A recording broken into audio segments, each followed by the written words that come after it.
Good morning, everybody. I'm Joey Gunnar. Welcome to From the Nosebleeds. I wish that I could say happy Tuesday, but I woke up feeling awfully upset this morning, and I went to bed feeling even more upset yesterday. The Nuggets suffered what could be and is worst case scenario, but what could be the end of their run this season. Nikola Jokic went down last night against the Miami Heat late in the second quarter, only about 6 seconds remaining, with an apparent knee injury. Never anything that you want to see, but the reaction made it even worse. Fell down to the floor, holding his knee, immediately taken off of the court and did not return to the game. He's scheduled to get an MRI this morning. I keep checking down, looking at my phone, making sure I'm not seeing anything from Shams pop up on Twitter because it's going to come out soon. Something will come out. It could be minutes, it could be hours, it could be seconds, but something will come out this morning. This is the worst possible thing to happen for the Nuggets this season. Of course, this team has been riddled by the injury bug already, missing 3 of their starters in Aaron Gordon, Christian Brown, and Cam Johnson, now missing their most important player in history, Nikola Jokic, at his peak, averaging a 29.7 point triple-double. His impact whenever he's on the court is insane. I mean, we know how incredible of a player he is. We know what he brings to the court when he's on it. Him being out of the lineup is not only terrible, it's detrimental to this franchise. Best case scenario, we're looking at Nikola Jokic likely being out 4 to 6 weeks. And that's just me, saying, like, from what you could see in that injury, best case scenario, what we should all be hoping for is 4 to 6 weeks. Worst case scenario, on the other hand, is something I don't even want to put in the air. I don't want to say what the injury is. I think we all know what I'm alluding to, but with a knee going down like that, he could be missing a year.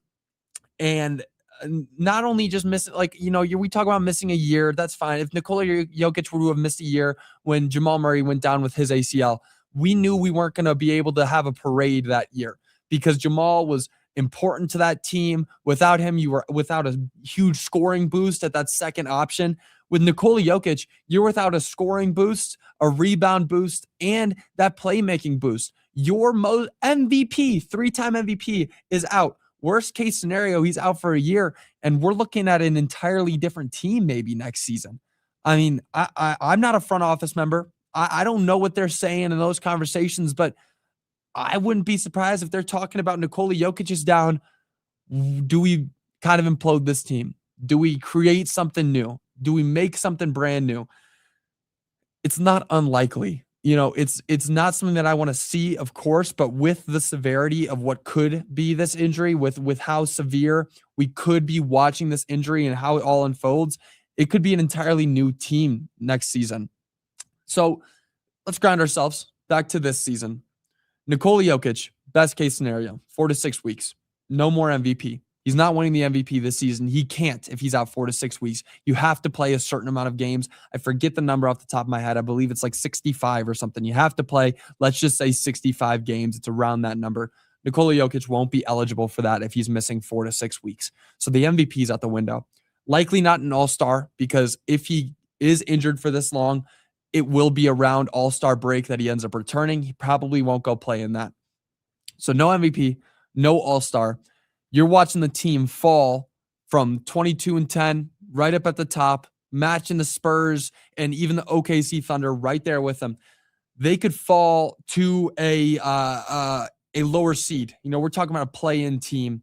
So we could see this team immediately fall from a championship contender to a play-in team. If he gets back after 4 to 6 weeks, we're looking at a team that's going to have to fight for a better playoff spot. I'm seeing a comment right here, actually. He suffered no tear, and I want to clarify this. I want to confirm it before I say anything. But so we're looking at an entirely new team, and I'm just looking down, checking Twitter right now because I'm seeing a comment in here, just a hyperextended knee, and I want to make sure that that's true before I say anything. I'm not seeing anything yet, but let's hope that that's true, but I'm not seeing anything yet on Twitter. But But we're looking at an entirely new team no matter what.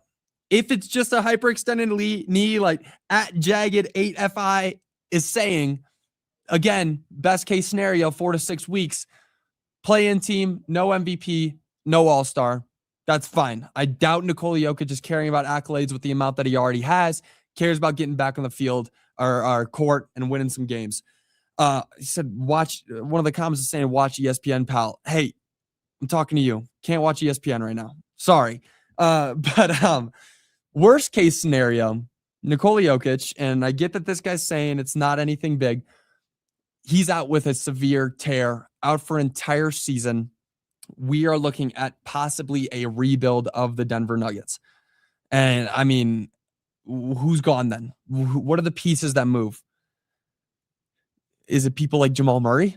Is it people like Christian Brown who have meant things to this team? But sure, like, hey, without Nikola Jokic, they can't thrive in the same offense that we've been running. You know, this half-court set doesn't work the same way with Nikola Jokic off the field and just Jamal Murray and Christian Brown running it.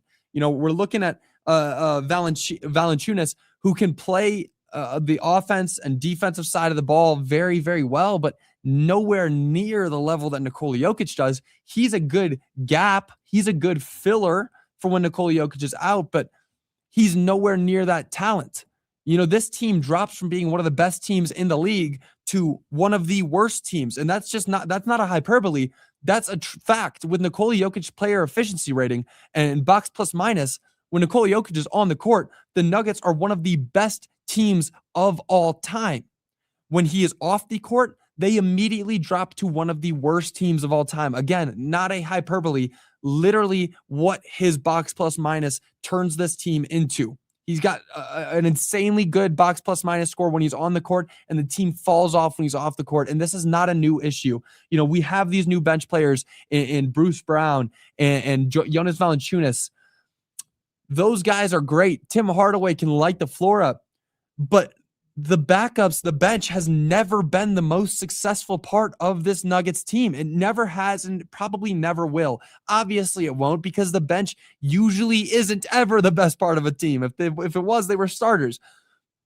With Nikola Jokic off the floor, though, you still found some slight success in Jonas Valanciunas. He could come in and lead the team on a big scoring run. He can thrive down in the paint and in the mid-range where he can hit some shots. They just leave him open. He's a big body who can play defense at a high level, but Nikola Jokic is better. So we are looking at the most detrimental thing that could happen to this team. Now, here's the thing. There is good news, kind of. There are silver linings to this. With 4 of your starters out, a lot of the pressure is taken off. You don't have the same pressure to succeed that you did before the season began. You know, before the season began, everybody was. This is the best crafted team, better than that 2023 championship team in Nuggets franchise history. This looked like the best team ever to play for the Nuggets. But with 4 of your starters out, nobody's expecting you to be that same team. Nobody's expecting the Nuggets to go out and win a championship like they were beforehand. So a lot of pressure is taken off. You know, you don't have that same pressure to succeed that you did back in October when the season started. So maybe they fall to a play-in team. That's fine. You fall to a play-in team, you get the 7 seed, and you have to go play the 2 seed right away in the playoffs. I'm fine with that. If Nikola Jokic is back, they can beat anybody, whether it's the Thunder or the Spurs. I prefer it's the Thunder, so then you're on the, or I prefer it's the Spurs, so that you're on the opposite side of the playoff bracket than the Thunder.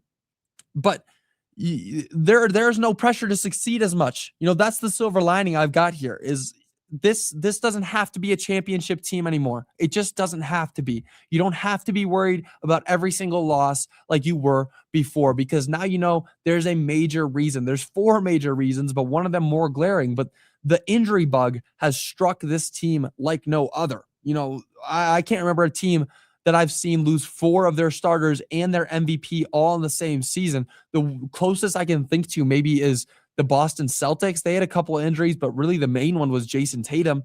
But no other team, I mean, LeBron James, back a couple of years ago after the championship run, or after the championship run in 2020, he was playing like a man unleashed, and then he suffered a bad injury. He was looking like an MVP that year. But there has never, ever been a time where we've seen a team fall from glory like this. I mean, they were supposed to win it all this season. And with 4 major injuries happening, you just can't have that same expectation. It's the worst. I feel sick about it to my stomach. I could not be more upset with this news coming out. And of course, it happens to a team like the Heat on a Monday night game. Like, it just doesn't matter. This game doesn't matter as much. And with 6 seconds left in the quarter or the half, it's just the worst case scenario. You don't want to see it happen. And another thing I want to touch on is I haven't seen very much of it yet, but I don't want to see Spencer Jones' name come up. It was an injury that Spencer Jones accidentally caused. That is not Spencer Jones's fault. I just feel like I know that's going to happen in certain places on Twitter, wherever it is. People are going to try to find a scapegoat to blame.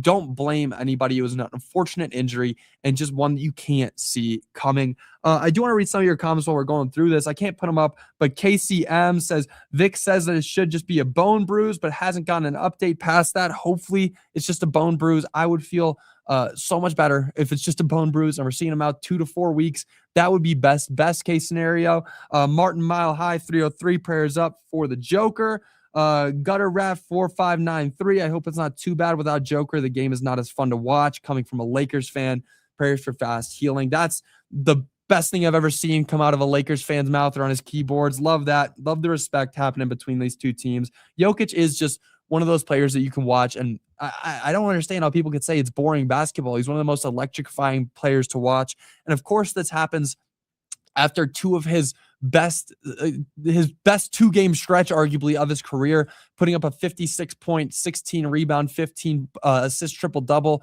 on Christmas Day, and then following that up with another triple-double against the Magic, almost tying Oscar Robertson's record for most triple-doubles of all time. He's 1 away from tying him.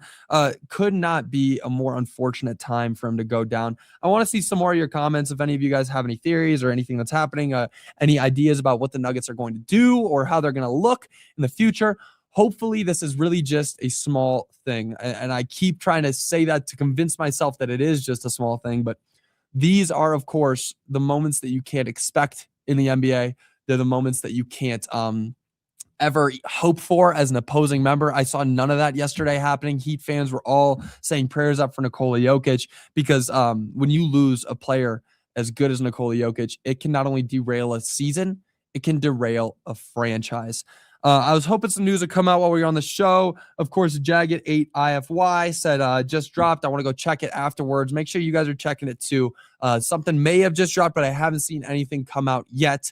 But hopefully just a bone bruise, hopefully something like that, maybe a little hyperextension in the knee. And of course, we're talking about somebody who's never had a serious injury before. We have to take, we can't take it for granted that this is the first serious injury that Nikola Jokic has had.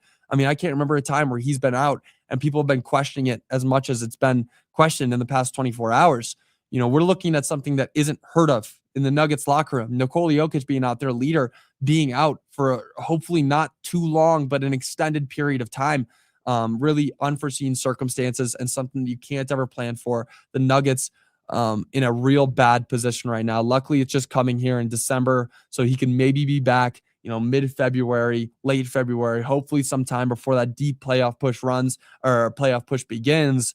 But yeah, I'll be looking on my phone. If you guys see anything, hit me up on Twitter, wherever you guys see me at Joey_Gunnar. Thank you guys all for joining. It's great to see you all. Thank you for all the comments. Hopefully Nikola Jokic gets better. I think that we're all looking forward for that. No matter what team you're a fan of, Nikola Jokic, we need him back on the floor. Basketball is better when Nikola Jokic is playing. But thank you guys all for joining. I will see you all tomorrow. Until then, y'all have a great rest of your day. Bye, y'all.